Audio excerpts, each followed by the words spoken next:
آپ تفصیل سے وضاحت کریں کہ جب کوئی مسلمان مرد، وہ مرد کی بجائے مدد لکھا ہے، کسی بیرونی ملک میں کسی انگریز عورت سے شادی کرتا ہے تو کیا یہ جائز ہے کہ نہیں؟ یا پھر وہی انگریز عورت شادی سے پہلے مسلمان ہو کر شادی کر لے تو کیا یہ اسلام کی روح سے جائز ہے؟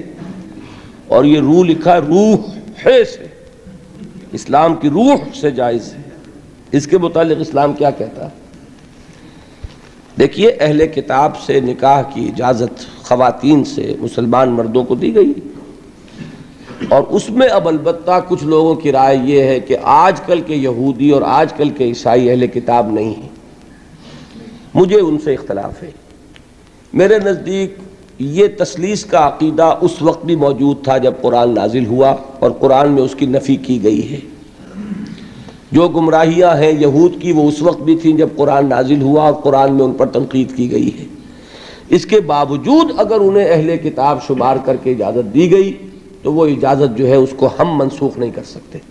جس طرح اللہ کی کسی حرام شے کو حلال ٹھہرا لینا غلط ہے، اسی طرح کسی حلال شے کو حرام کر دینا بھی اتنا ہی غلط ہے، اس لیے کہ حلال اور حرام کرنے کا اختیار اللہ کے ہاتھ میں، ہمارے ہاتھ میں نہیں ہے۔ تو اگر اہل کتاب کی خواتین سے اجازت ہے نکاح کی تو نکاح ہو سکتا ہے، وہ چاہے پاکستان میں ہو چاہے باہر ہو۔ باقی اگر کوئی اللہ کی بندی اسلام لے آئے تو کیا کہنے، نور علی نور ہے، وہ تو پھر اس کے اندر تو اسلام کی روح یا روح سے اس کے جائز ہونے کا کیا سوال، وہ تو مطلوب ہے، بہت پسندیدہ ہے کہ وہ اسلام لے آئے، تو پھر تو کوئی شک ہی نہیں رہا، وہ تو مسلمان کی حیثیت سے مسلمان مرد کا مسلمان عورت سے نکاح ہے۔ یہ بہت افضل ہے، بہت سے خطرات سے بچ جانا ہے، اور اس کی تلقین ہونی چاہیے کہ مسلمان جو ہیں۔ اب یہ دوسری بات ہے کہ حالات کو دیکھتے ہوئے ہم یہ تلقین کریں کہ بھئی ایسا نہ کرو، وہ حالات کے تحت ہو جاتی ہے بات، اس لیے کہ ہو سکتا ہے اولاد کا جھگڑا پڑ جائے، اس کو قانونی حقوق حاصل ہوں گے۔ اگر آپ بیرونی ملک میں ہیں، وہ مقدمہ کر کے جو ہے، وہ چونکہ آپ اسلامی ملک میں تو ہے نہیں، اس کے اثرات جو ہیں، ماں جو ہے غیر مسلم ہے تو اولاد کدھر جائے گی؟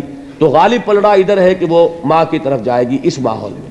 اس لیے بچنے کی تلقین کرنا یہ اپنی جگہ درست ہے، لیکن حرام قرار دینا جو ہے وہ میرے نزدیک درست نہیں۔